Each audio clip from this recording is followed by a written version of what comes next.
देश की राजधानी दिल्ली।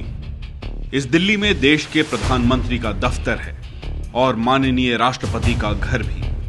दिल्ली में ही मौजूद है वो सरकार जो पूरे देश को चलाती है।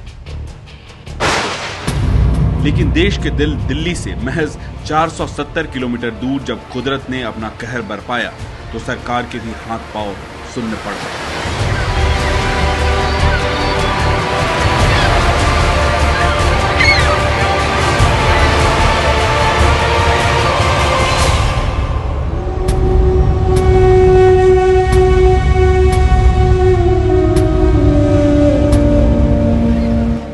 तबाही की एक तस्वीर उस तीर्थ की है जो सदियों से हिंदू धर्म में आस्था का सबसे ऊंचा मकाम रहा है।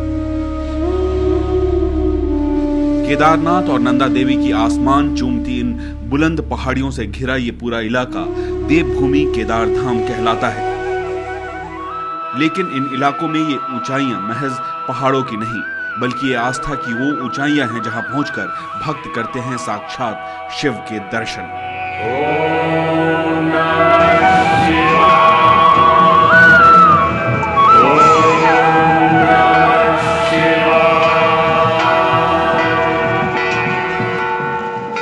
ऐसी मान्यता है कि सृष्टि के 3 रूप और काल चक्र के 4 युग जिसकी भक्ति में डूबे हुए हैं, उस महायोगी का नाम है शिव। और भगवान शिव हिमालय की इन्हीं खूबसूरत वादियों में वास करते हैं। इसीलिए हिंदू धर्म में केदारनाथ वो पवित्र धाम बन गया जहां सदियों से लोग मोक्ष पाने के लिए आते रहे हैं। व्यक्ति विशेष में आज हम आपको बताएंगे केदारनाथ की पूरी कहानी। लेकिन उस कहानी से पहले बात उस तूफान की जिसने केदारनाथ में हजारों श्रद्धालुओं की जिंदगी निगल ली। ऊपर से जब वहां से आ रहे थे हमारे सामने ही मतलब कि वो लहर आके एकदम से हमारे सड़क को ऐसे मतलब कि चीर के चली गई।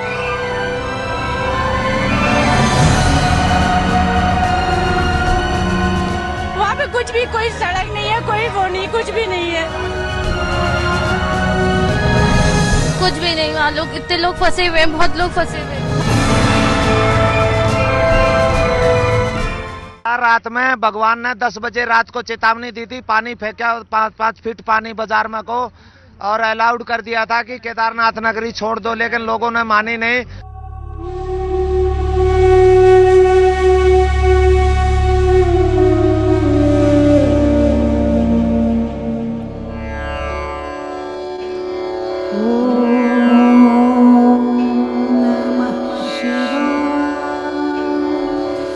वो 16 जून की रात थी।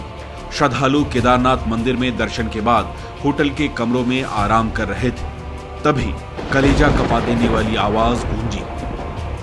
इससे पहले कि कोई कुदरत के कहर का ये पहला इशारा समझता, तेज बारिश का पानी पहाड़ों से उतरकर केदारनाथ मंदिर के चारों तरफ फैल गया।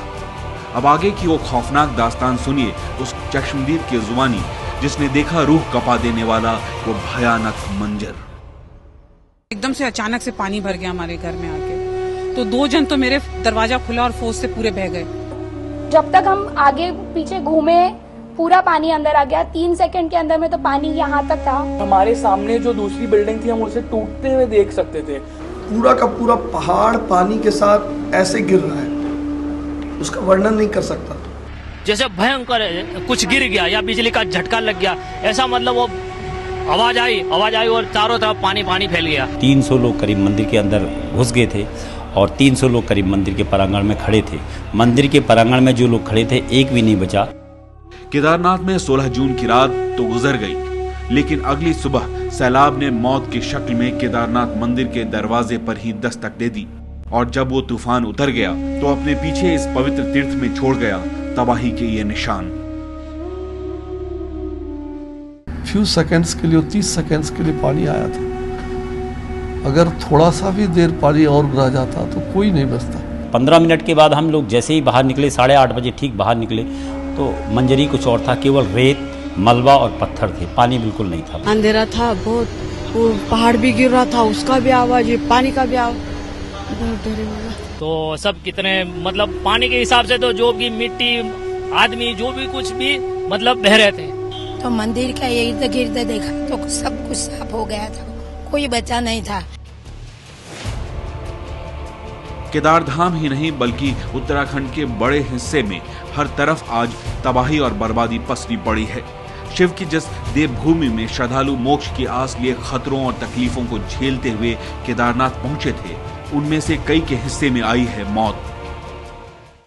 पता हमको उनके साथ जो गए थे टूरिस्ट टूर में, उनके थ्रू हमको मालूम पड़ा, कल फ़ोन आया उनका कि ये हादसा हुआ है। भाभी जी पानी में बह गए हैं और भाई को उनको सदमा लगा, उसके हिसाब से ये उनको हॉस्पिटलाइज किया, लेकिन उधर उनका जान चला गया। उनका बेटा भी है, उनका बेटा भी वो भी नर्वस है अभी 3 दिन से। यही समाचार, कल ऐसा समाचार सुना, उसको भी बड़ा सदमा लगा हुआ है। उत्तराखंड से आ रही दर्द और गम की हजारों ऐसी दास्तानें हैं जिन्हें सुनकर कलेजा कांप जाता है। हजारों लोग लापता हैं, सैकड़ों मर चुके हैं।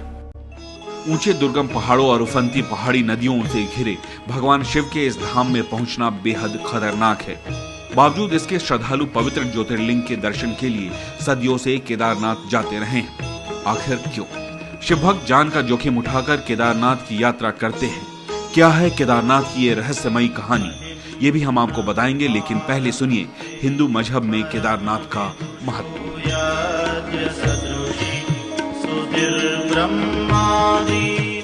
जैसे भगवान श्री कृष्ण की लीला भूमि ब्रज क्षेत्र है, वृंदावन है, भगवान श्री राम का साकेत अयोध्या जी हैं, और इसी प्रकार से भगवान शिव की जो लीला भूमि है शिव पार्वती की, वो उत्तराखंड है, हिमालय है। सबसे महत्वपूर्ण धाम, 12 ज्योतिर्लिंगों में सबसे महत्वपूर्ण ज्योतिर्लिंग, और सब भगवान शिव हर ज्योतिर्लिंग में कृपा बरसाते हैं।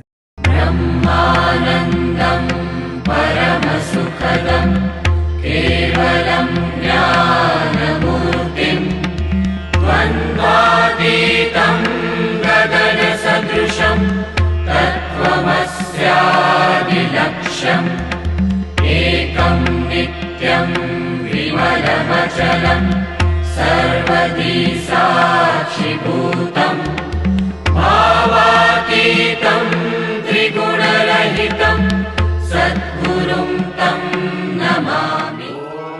दरअसल ऐसी मान्यता है कि संसार की भलाई के लिए खुद भगवान शंकर धरती के ऊपर 12 ज्योतिर्लिंगों के रूप में मौजूद है। स्कंद पुराण में लिखा है कि 12 ज्योतिर्लिंगों में से केदारनाथ ज्योतिर्लिंग सबसे श्रेष्ठ है। इसलिए माना जाता है कि जो शिव भक्त केदारनाथ में ज्योतिर्लिंग के दर्शन करते हैं वो हमेशा हमेशा के लिए भगवान शिव के दिल में बस जाते हैं। ज्योतिर्लिंग का मतलब है जहाँ पर प्रकाश हो। ज्योति शब्द से सीधे ही आप समझ सकते हैं जो प्रकाश।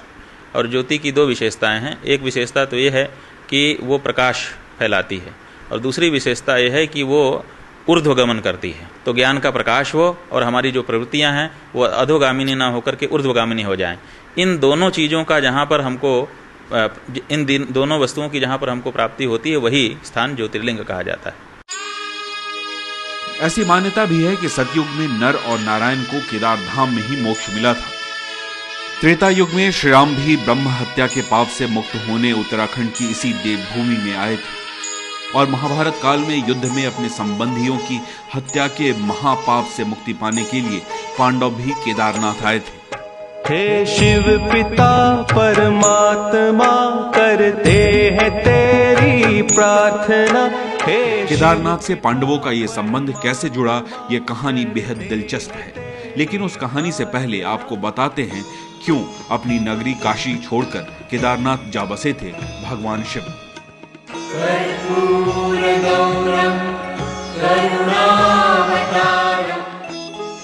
हिंदू धर्म में ऐसी मान्यता है कि काशी भगवान शंकर के त्रिशूल पर टिकी है। त्रिलोक के स्वामी शिव का वास काशी में ही था, और ये स्थान उन्होंने अपने लिए खुद चुना था। लेकिन सारी सृष्टि पर कृपा रखने वाले शंकर भगवान कुरुक्षेत्र के युद्ध में हुए नरसंहार से बेहद दुखी थे। इसीलिए जब पांडव गोत्र हत्या के पाप से मुक्त होने के लिए शिव का आशीर्वाद लेने काशी पहुंचे तो शिव काशी छोड़कर हिमालय की ओर चले गए। महाभारत का जो युद्ध हुआ है उसका भी केदार से संबंध है। वहां उस प्रायश्चित्त के रूप में पांडवों ने जो युद्ध किया था, राजभोग ऐश्वर्य के लिए नहीं किया, धर्म की स्थापना के लिए किया। अब वो भगवान शिव को खोज रहे थे और भगवान शिव ने कहा इतने सारे पाप लेकर के आ रहे हैं ये पांडव, इतने लोगों का वध किया है, तो वो उनसे बचने के लिए छुप गए। मान्यता है कि पांडव भगवान कृष्ण के आदेश पर शिव से पाप मुक्ति का वरदान मांगने काशी पहुंचे थे, लेकिन भगवान शिव काशी छोड़कर हिमालय में छुपकर रहने लगे। काशी से जाने के बाद शिव ने जहां गुप्त रूप में वास किया, हिमालय में उसी धरती को गुप्त काशी कहा गया। शिव शंकर। गुप्त काशी में शिव अपनी पत्नी पार्वती के साथ अर्धनारीश्वर के रूप में विराजमान है।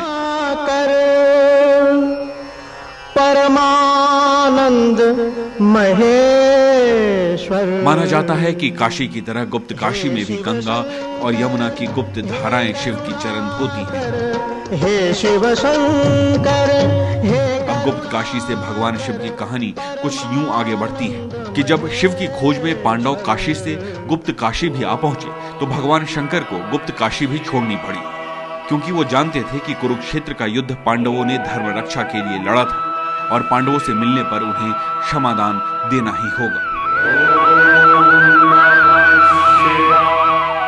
माना जाता है कि भगवान शिव पांडवों से छुपने के लिए गुप्त काशी से निकलकर मंदाकिनी नदी के किनारे केदार क्षेत्र आ गए, जहां आज केदारनाथ मंदिर मौजूद है। पांडवों ने जब युद्ध किया और विजयी तो हुए, लेकिन मन में एक संताप था।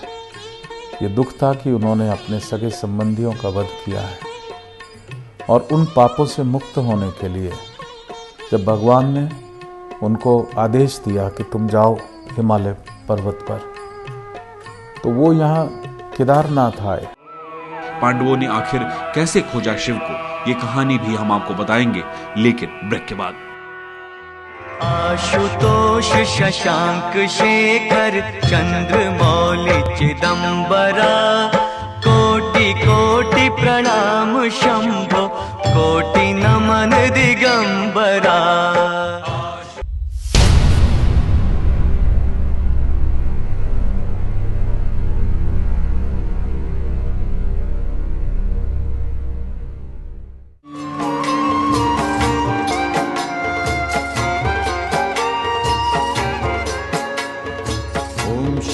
ओम शिल परात्परा शिव ओंकारा शिव तव शरणम। ओम शिल परात्परा शिव ओंकारा शिव तव शरणम।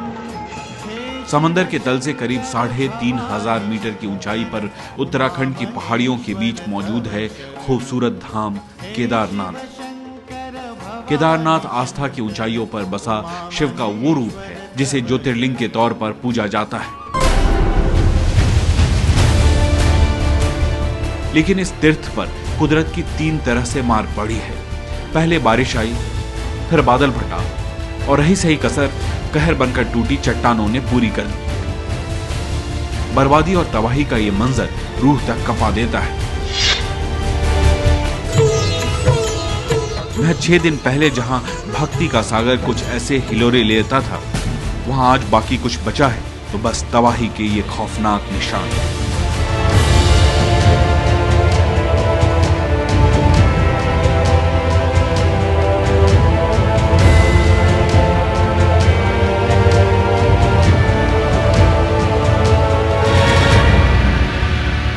बाढ़ आई या सुनामी आया या अर्थक्वेक आया, हम कुछ बोल नहीं सकते। सब कुछ जैसे साथ में आ गया, तबाही मच गई, वहाँ पर कुछ नहीं बचा है, सब नष्ट हो गया।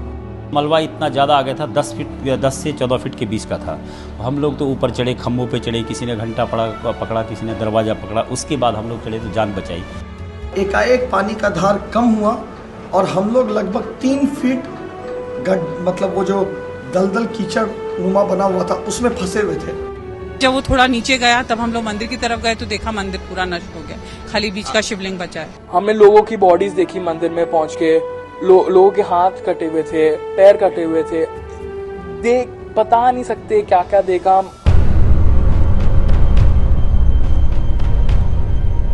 दर्द से कराह रही है उत्तराखंड की एक खूबसूरत देवभूमि, लेकिन भगवान शिव के केदारनाथ का महत्व और इसका आकर्षण कुछ ऐसा है कि लाख खतरे उठाकर सदियों से श्रद्धालु केदारनाथ पहुंचते रहे हैं। अब आगे सुनिए वो केदार कथा जिसमें पांडवों का भी जोड़ता है केदारनाथ से संबंध। ओंकार बिंदु संयुक्तम नित्यम ध्यायन्ति योगिनः। हमने आपको पहले बताया कि हिंदू धर्म की मान्यता के मुताबिक कैसे कुरुक्षेत्र में नरसंहार से दुखी भगवान शिव पांडवों को दर्शन ना देने के लिए काशी से गुप्त काशी और फिर गुप्त काशी से केदार क्षेत्र में आकर छुप गए और यहाँ आकर शिव ने भैंसे का रूप ले लिया ताकि पांडव उन्हें पहचान ना सके। ऐसी मान्यता है कि शिव की तलाश में भटकते पांडवों ने जब केदार क्षेत्र में शिव को भैंसे के रूप में भी पहचान लिया तो वो धरती में समाने लगे, लेकिन गदाधारी भीम ने उनकी पूंछ पकड़ ली और उन्हें धरती में समाने से रोक दिया। कथा यह है कि इनका सबसे प्रथम दर्शन पांडवों को हुआ था। जब पांडव स्वर्गारोहण के लिए जा रहे थे तो वहाँ पर उनको भगवान का साक्षात दर्शन हुआ और पहले तो महिष के रूप में हुआ और महिष के रूप में जब दर्शन हुआ तो लोग समझ नहीं पाए कि क्या बात है, तो भीम को कुछ समझ में आया, लेकिन भगवान ने उनको दर्शन दे दिया था तो वो दर्शन दे करके और फिर भाग चले। तो भीम उनको पकड़ने के लिए जाते हैं तो बताते हैं कि उनका जो मस्तक है वो जमीन में चला गया और जो पीछे का धड़ का भाग रह गया वही रह गया, तो उतने का ही स्पर्श पांडव कर पाए। इसका मतलब पूर्ण परमात्मा का दर्शन पांडवों को वहां पर नहीं हो पाया।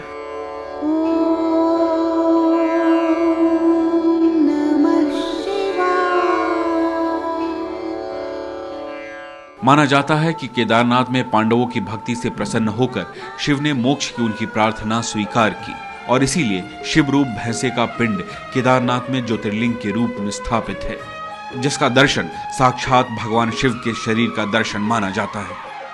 केदारनाथ में जब आप मंदिर आप देखोगे, जो शिवलिंग बना है उसका जो पृष्ठ भाग है, पीछे का जो हिस्सा है वो बड़ा है और आगे का धरती के अंदर छुपा हुआ है। तो वहाँ से वो धरती के अंदर छुप गए, उससे प्रवेश करना चाहते, लेकिन उन्होंने कहते हैं उसका पूंछ पकड़ डाली। तो इसलिए कहा जाता है कि केदार में भगवान के ज्योतिर्लिंग का पृष्ठ भाग है, पीठ का भाग है और उनका जो मुख है पशुपतिनाथ नेपाल में प्रकट हुआ। केदारनाथ के अलावा शिव के अंग जिन अन्य स्थानों पर प्रकट हुए वो पंच केदार कहलाए। ऐसी मान्यता है कि जहां शिव के ये अंग प्रकट हुए वहां पांडवों ने पूजा की थी और पाप मुक्त हुए। यही वजह है कि आज भी मोक्ष की तलाश में हिमालय का रुख करने वाले श्रद्धालुओं की आस्था में केदारनाथ की इस देवभूमि को ऊंचा मुकाम हासिल है। लेकिन केदारनाथ मंदिर का दरवाजा शिव भक्तों के लिए सिर्फ 6 महीने के लिए ही खुलता है।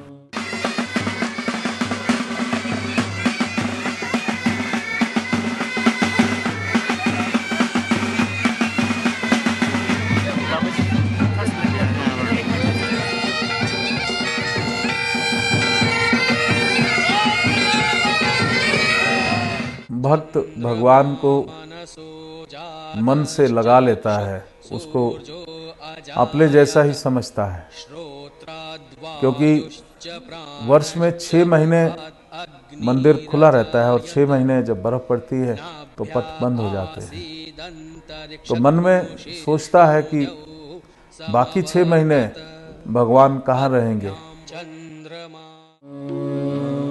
कहते हैं कि हिमालय की इस तपोभूमि पर भगवान शंकर के दर्शन से जगत गुरु आदि शंकराचार्य को भी मोक्ष प्राप्त हुआ। मोक्ष और मूर्ति की ये दर्शन यात्रा अधूरी न रह जाए, इसलिए सर्दी के दिनों में जब इस पूरे इलाके में जबरदस्त बर्फ गिरती है तो केदार मंदिर के दरवाजे बंद कर दिए जाते हैं और फिर केदार प्रतिमाओं को केदारनाथ से ऊखीमठ लाया जाता है।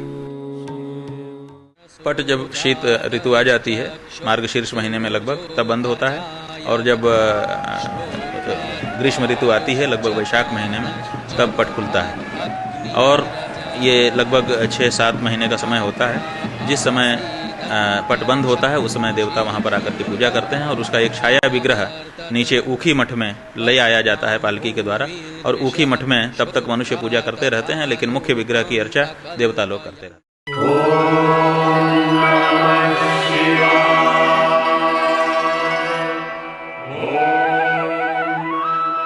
माना जाता है कि महाभारत काल में पांडवों से भी पहले भगवान शिव ने हिमालय के इस केदार क्षेत्र को अपना निवास बनाया था, क्योंकि तब विष्णु ने नर और नारायण के रूप में कठोर तप करते हुए केदारनाथ में शिव की आराधना की थी।